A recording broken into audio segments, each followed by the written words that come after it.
இடம்பொருள் நேயர்களுக்கு வணக்கம். ஸோ இன்னைக்கு பார்த்தீங்க அப்படின்னா இப்போ மகாநதி சீரியலை பொறுத்த வரைக்கும் விஜயும் காவேரியும் மனசில் என்னதான் நினச்சிட்டு இருக்காங்கிறது நமக்கு புரியல. முக்கியமாக பார்த்தீங்கன்னா விஜய் அண்ட் நிவின் ரெண்டு பேருமே.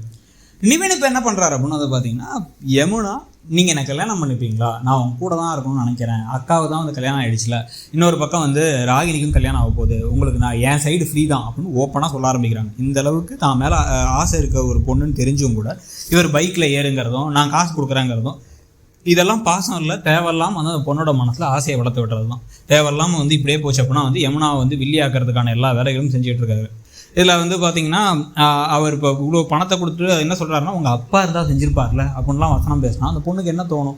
அந்த பொண்ணுக்கு ரொம்ப நெகிழ்ச்சியாக தான் இருக்கும். இவர் மேலே பாசம் காட்டுறாரு, அப்போ இவருக்கு என்ன பிடிச்சிருக்கு, ஏன்னா எங்கள் அக்காவுக்கு கல்யாணம் ஆகிடுச்சு அப்படின்னு தானே தோணும். ஏன்னா அவங்க அக்காவுடைய கான்ட்ராக்ட் மேரேஜ் விஷயம்லாம் இவங்களுக்கு தெரியாது. ஸோ இப்போ இந்த சைடில் நிவின் ஒரு தப்பு பண்ணுறாருன்னா, இன்னொரு பக்கம் விஜய் பார்த்தா நிவின் கிட்ட பேசிட்டார்.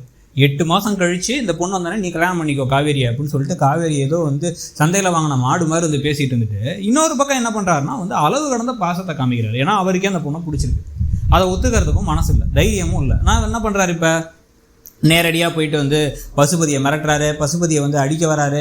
இன்னொரு பக்கம் அஜயை என் ஒய்ஃப் எப்போ வருவா போவா, அவளை கேட்கறதுக்கு உனக்கு என்ன ரைட்ஸ் இருக்குன்னு சொந்த சித்தப்பா பையன் தம்பியை திட்டுறாரு.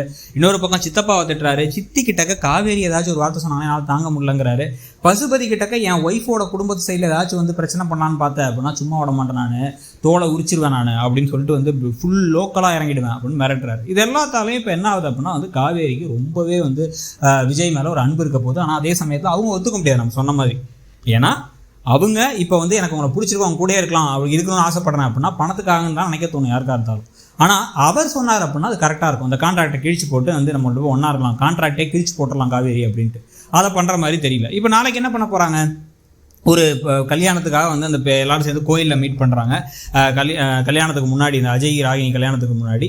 ஸோ அங்கே பார்த்தீங்கன்னா காரை விட்டு நம்ம முதல்ல நான் வரவே மாட்டேன் அப்படின்னு, இவங்க வரமாட்டாங்க காவேரி அப்படின்னு நினச்சிட்டு இருக்காங்க எல்லாரும். குடும்பத்தை எல்லாரும் பேசிகிட்டு இருக்கும்போது அன்பு கூப்பிடும் பொழுது நான் கண்டிப்பாக வருவேன் அப்படிங்கிறாங்க இவங்க. நீ ஏன் வர அப்படின்னு சொல்லி கேட்டால், இல்லை ஏன் நான் என்ன அப்படி நினச்சிங்களா வரமாட்டேன், கண்டிப்பாக வருவேன் நான் அப்படின்ட்டாங்க. இதில் வேறு என்ன சொல்கிறாங்கன்னா ஏன் உனக்கு தான் இந்த நிச்சயம்லாம் நடக்கிறது பிடிக்கல, எல்லாம் வேணாம், நீ ஏன் அப்புறம் எதுக்கு நீ வர அப்படின்னா பாருங்கள் நான் என்ன பண்ணுறேன்னு மட்டும் பாருங்க அப்படின்னு வேறு பயமுறுத்துறாங்க.